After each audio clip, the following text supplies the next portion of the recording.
வணக்கம். பிகேயின் செய்திகளை வழங்குவதற்காக நான் தமிழ்கவி. இன்று முன்னாள் பாரத பிரதமரும் பாரத ரத்னா அடல் பிகாரி வாஜ்பாய் அவர்களின் 101வது பிறந்தநாள் விழா வடசென்னை கிழக்கு மாவட்டம் திருவொற்றியூர் மேற்கு மண்டல் 7வது வட்டத்தில் சிறப்பாக கொண்டாடப்பட்டது. கூட்டத்திற்கு மண்டல் பொருளாளரும் சக்தி கேந்திரா பொறுப்பாளருமான பாபு தலைமையில் நடைபெற்றது. இந்நிகழ்ச்சியை திருவொற்றியூர் சட்டமன்ற அமைப்பாளரும் மாவட்டத்தின் துணைத் தலைவருமான தா ஜெய்கணேஷ் அவர்கள் சிறப்பாக ஏற்பாடு செய்திருந்தார். மற்றும் நிகழ்ச்சிக்கு மாவட்ட பொதுச் செயலாளர் திருமதி தீபா, மண்டல் தலைவர் திரு நரசிம்மலு, முன்னாள் மண்டல் தலைவர் திரு பாலு மற்றும் மண்டல் பொது செயலாளர் சண்முகம், மண்டல் துணைத் தலைவர்கள் ஜெயக்குமார், திருமதி செந்தாமரை, மண்டல் செயலாளர் திரு சிவக்குமார், வழக்கறிஞர் பிரிவு மாவட்ட செயலாளர் திரு செந்தில்குமார், சுற்றுச்சூழல் பிரிவு மாவட்ட செயலாளர் திரு அண்ணாமலை, கலை கலாச்சார பிரிவு மாவட்ட செயலாளர் திரு அருண்குமார், தொழில் பிரிவு மாவட்ட செயலாளர் திரு அருண் மற்றும் BLA 2 மோகன்ராஜ் 151, கிளை தலைவர்கள் திரு சுகுமார் 152, திரு சுரேஷ் 153, திரு வெங்கடேஷ், கிளை நிர்வாகிகள் திரு ஐயனார், திரு ஸ்ரீதர் மற்றும் பலரும் கலந்து கொண்டனர். மற்றும் முன்னாள் பாரத பிரதமர் அடல் பிகாரி வாஜ்பாய் அவர்கள் பிறந்த நாளை நல்லாட்சி தினமாக கொண்டாடும் வகையில் தூய்மை பணியாளர்கள் மற்றும் பொதுமக்களுக்கு உணவு மற்றும் இனிப்பு வழங்கப்பட்டது. சுற்றுச்சூழல் பிரிவு சார்பாக அதன் தலைவர் ரவி அவர்கள் தலைமையில் மரக்கன்றுகள் நடப்பட்டது.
காலை வணக்கத்தை தெரிவித்துக் கொண்டு நம்ம பாரத பிரதமரை பற்றி சொல்லணும்னா சொல்லிட்டு கொண்டே இருக்கலாம்.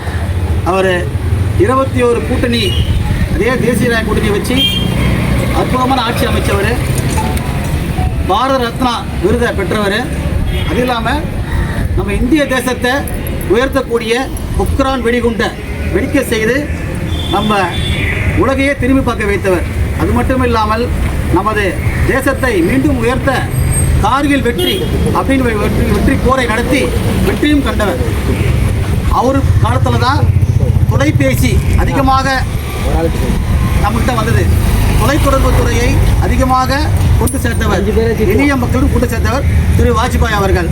இது போன்ற தங்க நாற்கார சாலை, இது போன்ற சொல்லிக்கொண்டே இருக்கலாம். அவரை பற்றி பெருமையாக சொல்லணும்னா நம்ம அவர் சொல்லிட்டே இருக்கலாம். ஒரு ஆன்மீகவாதி, தேசியவாதி, இலக்கியவாதி, ஒரு சிறந்த கவிஞர், பன்முக கவிஞர் அவர். அது இல்லாமல் சிறந்த எல்லாரும் ஒருங்கிணைக்கூடிய தலைவர். நம்ம பிஜேபியில் ஒரு அற்புதமான தலைவர் வாஜ்பாய். அவர் மாநில தலைமை வலியுறுத்தும் பிரகாரம் இன்று அனைத்து கிளையிலும் சக்திகத்திலையும் இன்று புஷ்பாஞ்சலி செய்ய வேண்டும் என்று சொல்லியிருக்கிறாங்க. இன்று நடைபெற்றுக் கொண்டிருக்கிறது. அனைவரும் இந்நிகழ்ச்சிக்கு வருகிறது. நன்றி கூறி நடைபெறும். நன்றி, வணக்கம்.